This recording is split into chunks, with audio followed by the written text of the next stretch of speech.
गणित में प्यारे बच्चों, जैसा कि हम लोगों का टॉपिक चल रहा था पाइथागोरस प्रमेय, हम लोग समरूपता के प्रयोग से सिद्ध कर चुके हैं।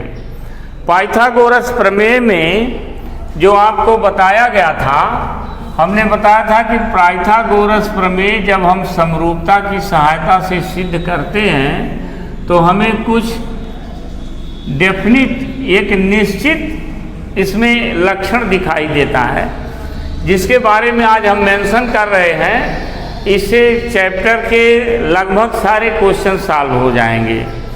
हमने बताया था कि अगर किसी समकोण त्रिभुज में समकोण वाले शीर्ष से कर्ण पर हम लंब डालते हैं तो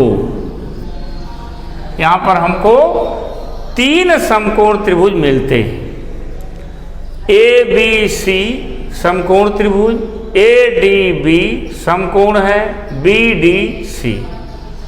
यूँ समझ लीजिए कि अंदर का एक छोटा समकोण मुख्य समकोण के समरूप होगा, ये हम पहले मेंशन कर चुके हैं।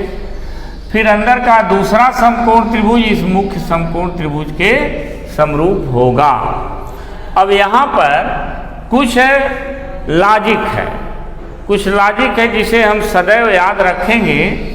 जैसे ये समकोण बी वाला जो समकोण हमारा 2 भागों में बंट गया, कोण बी का एक हिस्सा जो न्यून कोण है अल्टरनेटली एकांतर क्रम में दूसरे तरफ मुख्य समकोण के न्यून कोण के बराबर होता है, और ये कोण बी इधर का, और जैसा कि सिंबल स्पष्ट रूप से आपको दिखाई दे रहा होगा, इसके बराबर होता है।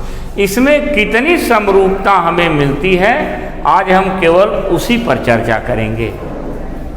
जैसे त्रिभुज ए डी बी,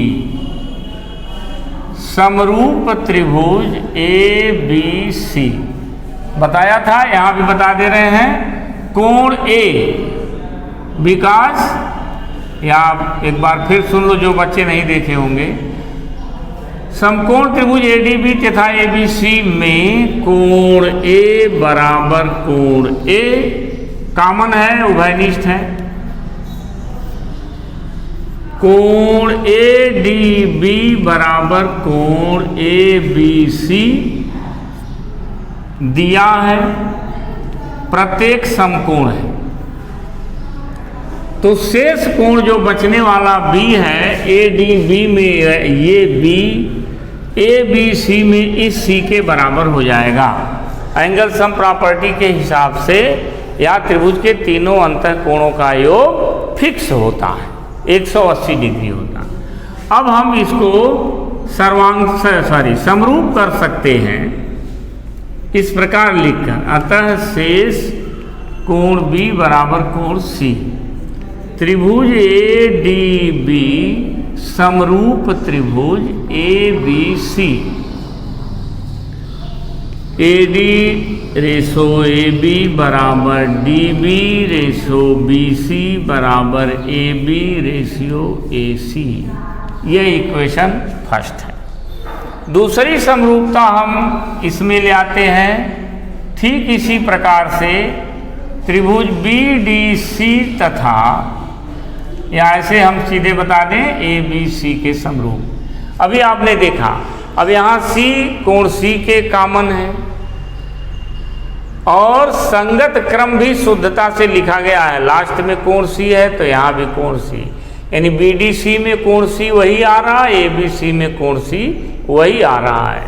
फिर बी डी सी में कोण डी राइट एंगल यानी 90 डिग्री, यहाँ भी 90 डिग्री। तो ये जो समरूप हुआ तो B D ratio A B, D C ratio B C और बी सी रेशियो ए सी, ये दूसरा इक्वेशन बन जाता है। फिर आगे हम देखते हैं क्या इन दोनों समरूप त्रिभुजों में, तो जब हमें समरूपता मिली है, इसको आप वीडियो होल्ड करके नोट कर लीजिएगा, जो समरूपता मिली है इस तरह से ए डी बी समरूप है ए बी सी समरूप है बी डी सी, यानी कि एक छोटा बड़े के समरूप, ये छोटा बड़े के समरूप। अब इसको हम हटा देते हैं तो हमें एक समरूपता और मिल जाती है, समरूप BDC। अब इनके रेशियो को जरा देखें, AD ratio BD equal DB ratio DC equal AB ratio BC। Equation number 3।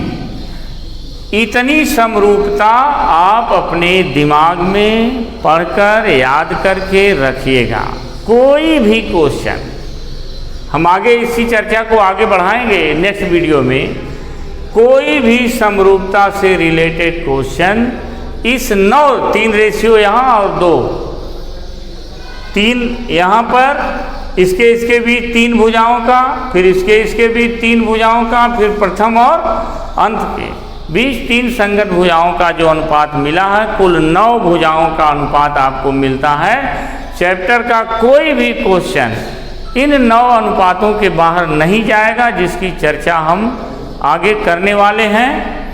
इस प्रकार से आप इस समरूपता को याद रखेंगे, ठीक है। अब एक्सरसाइज के क्वेश्चन हम नेक्स्ट वीडियो में डिस्कस करेंगे। और जैसे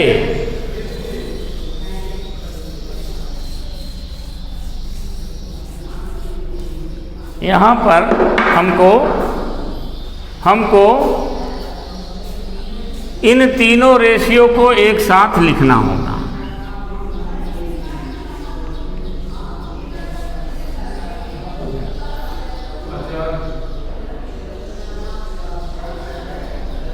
हाँ, तो अब यहाँ पर जो हमने बताया है इतना ही आप याद रखेंगे।